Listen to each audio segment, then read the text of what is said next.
Right now, in the summer of 2026, the entire football world is watching one team with a mixture of hope, disbelief, and genuine nervousness. The Netherlands, the Oranje, a nation that has produced some of the greatest footballers who ever lived, a country that literally invented the way modern football is played, and yet, they have never, not once, lifted the World Cup trophy. And this year, on American soil, with one of the most talented Dutch squads assembled in over a decade, the question that every football fan on the planet is asking out loud is this: can the Netherlands finally end their World Cup curse in 2026? Stay right here, because what you are about to hear is going to completely change how you watch this tournament. And before we go any further, if you love deep football analysis and you want content like this every single week, hit that subscribe button right now and smash that like button. It genuinely helps this channel more than you know, and I promise you, you do not want to miss what is coming next. So let us start at the very beginning, because to understand why 2026 feels so different, you first have to understand just how painful this curse actually is. The Netherlands have appeared in 3 World Cup finals. 3. In 1974, they had Johan Cruyff, the greatest European footballer of his generation, a team playing a style of football so advanced that people called it total football, a system where every player could play every position, where pressing and movement and intelligence were weaponized in a way the world had never seen. They were the best team in that tournament, and they lost to West Germany in the final on home soil in Munich. Then in 1978, without Cruyff, who famously boycotted the tournament, they somehow reached the final again. A different squad, a resilient squad, playing in Argentina with the crowd against them and a hostile atmosphere that would terrify any team. They pushed all the way to extra time, and they lost again to Argentina. Then came the long wait, decades of near misses, and then 2010 in South Africa with a completely different generation. Robben, Van Persie, Sneijder, Van Bommel, they ground their way through the tournament playing pragmatic, physical, disciplined football. They reached the final against Spain, and in the most heartbreaking way possible, in extra time, Andres Iniesta scored in the 116th minute and the Netherlands lost again. 3 finals, 0 trophies. That is not bad luck. That is a curse written into the DNA of Dutch football. But here is where the story gets genuinely fascinating and where 2026 becomes something completely different from every previous attempt. Because the Netherlands of 2026 are not coming to this tournament as romantic, nearly men. They are not coming as underdogs with something to prove. They are arriving as a team that is completely rebuilt from the ground up, with a manager who has quietly but relentlessly changed the culture, and with a generation of players who grew up watching those finals on television and decided they were going to be the ones to finish the job.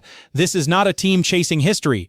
This is a team that believes it is their destiny to make it. Let us talk about the squad, because this is where it gets really exciting.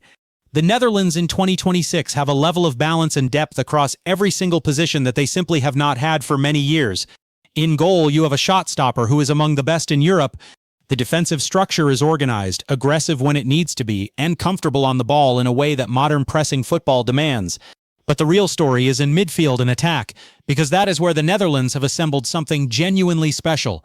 The creativity running through this squad, the technical ability, the pace in wide areas, and crucially, the big game experience gives them an attacking threat that can hurt any team on any given day.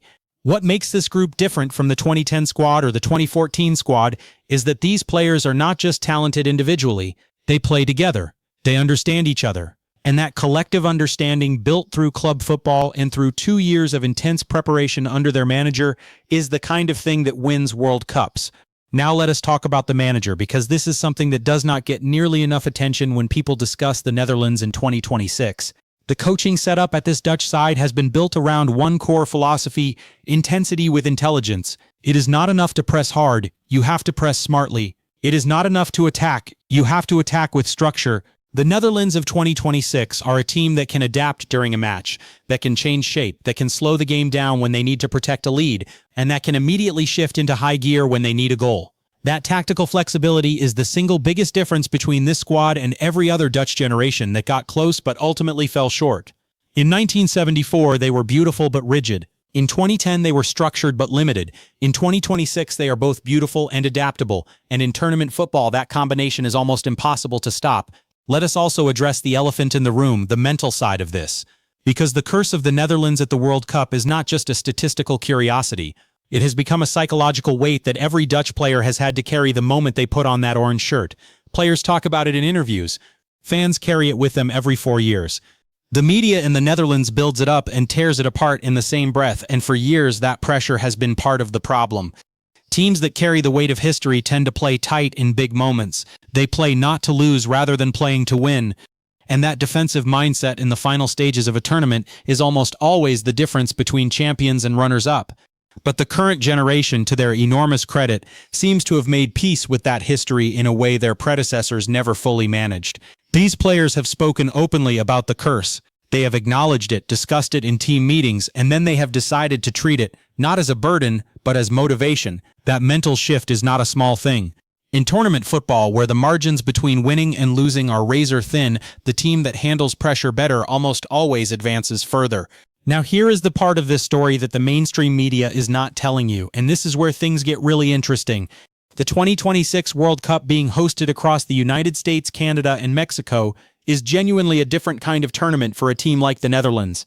The travel distances between venues, the climate differences between cities, the crowd dynamics in stadiums that are not traditionally football-focused. All of these factors create a leveling effect that benefits technically superior teams over physically dominant ones. What does that mean for the Netherlands? It means that in a tournament where adaptation matters as much as raw ability, the Dutch squad's intelligence and versatility become even more valuable than they would be in a traditional European or South American setting. Teams that rely purely on one system, one style, one way of playing will find the 2026 World Cup uniquely challenging. Teams that can adapt, that can read conditions and change their approach, those are the teams that will thrive. And right now, the Netherlands fit that description perfectly. Let us talk about the group stage, because how you start a World Cup often determines how you finish it. The Netherlands have been drawn into a group that on paper looks manageable but contains at least one genuinely dangerous opponent who could test their defensive organization early. The first game of any World Cup is always the most psychologically loaded. It is the game where nerves are at their highest, where tactical plans are tested for the first time at full intensity, and where a poor result can send shockwaves through an entire squad. The Netherlands know this. They have prepared specifically for the mental and physical demands of a tournament opener. If they can get through the group stage with momentum, with goals scored, confidence built, and no significant injuries, they will arrive in the knockout rounds as one of the most dangerous teams left in the competition. And the knockout rounds are where the Netherlands historically find their best football. They have proven again and again that they can rise to the occasion in elimination games. The question has never been whether they can reach the final. The question has always been what happens when they get there. Here is something else worth thinking about, and I want you to sit with this for a second. Every single time the Netherlands have reached a World Cup final, they have been eliminated by the host nation or by a team playing in front of a home crowd. West Germany in 1974, Argentina in 1978, and in 2010 in South Africa, Spain were the team of Europe, playing at the peak of their tiki-taka powers with arguably the greatest midfield ever assembled. In 2026, the Netherlands face no such disadvantage. The tournament is spread across 3 countries, none of which are serious title contenders. There is no host nation pressure working against them. The stadiums will be filled with neutral fans, football tourists, and traveling supporters from every corner of the world. For a team like the Netherlands, who have historically played their best football in front of mixed or neutral crowds, that is a significant advantage that is almost never discussed. Remove the home crowd factor and the historical pattern that has haunted the Dutch suddenly loses one of its most consistent elements. Now I want to be honest with you, because this channel is about real analysis, not just hype. The Netherlands are not the clear favorites to win the 2026 World Cup. There are other squads with equally strong arguments, teams with more recent tournament pedigree, teams with individual players who can single-handedly win a game in a way that no current Dutch player quite can. The Netherlands will face serious threats in every stage of this knockout tournament if they advance as expected. There will be games where their pressing is disrupted, where their midfield is bypassed, where their finishing lets them down in crucial moments. There will be a game, there always is, where everything goes wrong in the first half, and they have to find something extraordinary to stay in the competition. The question is whether this squad has the collective character and the individual brilliance to navigate those moments, because every World Cup champion has had to. France in 2018 were not perfect. Argentina in 2022 were one quarter-final penalty shootout from going home. Germany in 2014 had moments of serious vulnerability. Champions are not perfect. Champions are resilient, and the Netherlands of 2026, more than any Dutch generation in living memory, look like a team capable of that resilience. Let us zoom out and look at the biggest picture of all. Football is full of teams that were technically brilliant but never won the ultimate prize. The Netherlands are the most famous example, but there are others: Hungary in the 1950s, Brazil in 1982, Portugal for most of Cristiano Ronaldo's career. What separates the teams that eventually break through from the teams that are forever remembered as the greatest never to win? It is almost never talent. It is almost never tactics. It is something harder to measure and harder to manufacture. It is timing.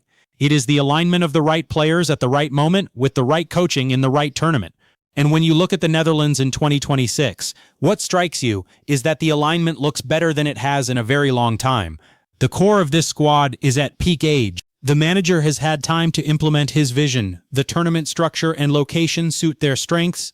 The psychological preparation has been more deliberate and more thorough than anything previous Dutch generations attempted. Is the timing right? You can never know for certain until the final whistle of the final game, but the conditions are there, the ingredients are assembled, and for the first time in decades, when Dutch fans look at their squad and look at this tournament, the feeling is not cautious optimism. It is something much closer to genuine belief. And belief in tournament football is everything. Teams that win World Cups believe they will win before the tournament starts. They do not hope. They do not wonder. They believe. It is visible in the way they walk onto the pitch. It is visible in how they respond when they concede. It is visible in the final 10 minutes of a knockout game when legs are heavy and nerves are screaming and every player has to reach for something deeper than technique or tactics. That belief, the deep, quiet, unshakable belief, is what the Netherlands have been building toward. Not for the last 2 years, for the last 50 years. Every player who ever wore that orange shirt and came so close but fell short has contributed to the hunger of this generation. Every heartbreak has added to the weight of this moment. And in 2026, on the grandest stage in world football, with the eyes of the entire planet watching, the Netherlands have the chance to do what 3 generations of brilliant players could not. They have the chance to win it. They have the chance to end the curse forever. And if they do, if that final whistle blows with the Netherlands on top, it will be one of the greatest moments in the entire history of this sport, not just for the Netherlands. For every football fan who has ever loved a team that broke your heart and made you come back for more. This is the story of 2026. This is the question that will define the tournament.